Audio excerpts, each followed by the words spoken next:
Hey everyone, welcome back to the Culture Wine Club. This month we're going to talk about old vines. We have an old vine Chenin Blanc from Brookdale and an old vine Cinsault from Scions of Sinai.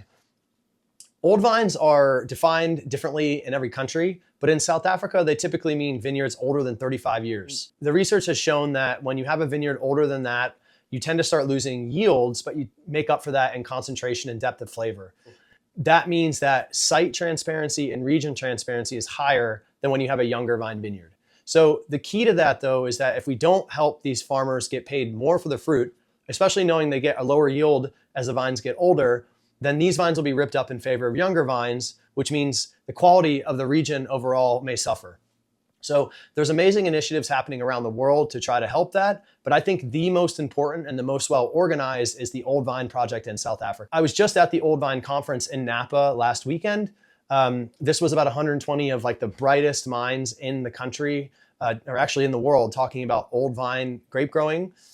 Rosa Kruger, the founder of the Old Vine Project, was there, and she was presenting her studies and her philosophies. And one thing that became incredibly clear to me throughout the weekend was that what she's done with her initiative is by far the most organized of any old vine organization in the world.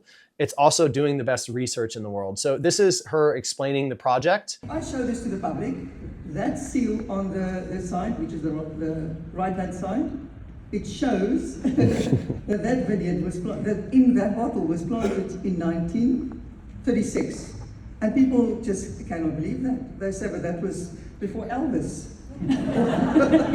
Or before I was even born, and I say yes. And that was a hugely successful. But we could only do that in South Africa because we have SARS. It's a regulatory body that controls the planting of vines and the selling of wine. So you can't plant a vineyard and make wine from it in South Africa if you're not registered.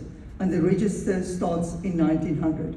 So we know exactly from 1900 how old the vineyard is. And that's a system of the previous government, which was not so nice. But it has its benefits at the moment because we know exactly when a vineyard is planted. As you can see, the Old Vine Project is all about highlighting the vineyard itself, but why does it matter that an old vine is even there? And what does a bush vine even do? What is a bush vine? Ooh, a bush vine is a vine that is, yes, what is a bush vine? Fuck, it's a bush vine. One of the most distinctive features of South African viticulture is the bush vine. These are untrellised, head-trained vines that grow low to the ground, shaped naturally by the wind and sun. Many of the Cape's oldest vineyards were planted this way, long before modern trellising systems became common. Most of these bush vine vineyards are dry farmed, meaning they rely entirely on rainfall. There is no irrigation here. Without irrigation, the roots dig deep in search of water, tapping into the full character of the soil. The result is lower yields, smaller berries, and fruit that's intensely concentrated and true to its site. This traditional approach is now being revalued in South Africa. Many old bush vine sites, once overlooked, are proving to produce some of the country's most expressive wines. So when we talk about old vines here, we're often talking about old, dry farmed bush vines, a combination that captures both heritage and genuine quality. So the reason the block is planted bush vines is it uses less water, less nutrients, and it's also the natural shape the vine wants to be. And you also get, being very hot and fall, you get good shading on your grapes. And also it's when the sun moves over as it goes across, there's always a part of the vine that's in the shade, where if you put it on a wire or pole, the whole vine would be exposed to the sun, leaving you with higher sun uptake, which will make the plant photosynthesize more, which means more water, which means more nutrients. So it just makes the plant less energy efficient, where this keeps it just balanced. It's less human intervention. Well, it's less human intervention, and it's a more balanced plant. So let's quickly talk about the wines. The first is the Brookdale Old Vine Chenin, which was planted in 1985. This is the oldest plot on the estate. It's a single variety, single vineyard bottling. They only make about 400 cases of this wine, so it's nothing.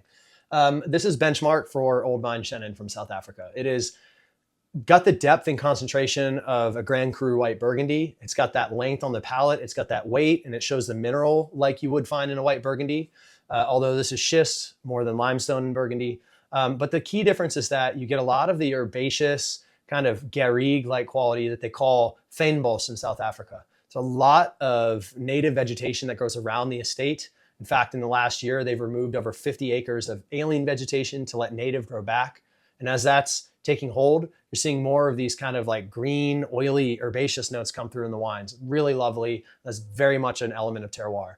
So drink this one on its own or have it with some roasted chicken or fish. And you'll see just how like lovely this is. I like find myself going back glass after glass with this.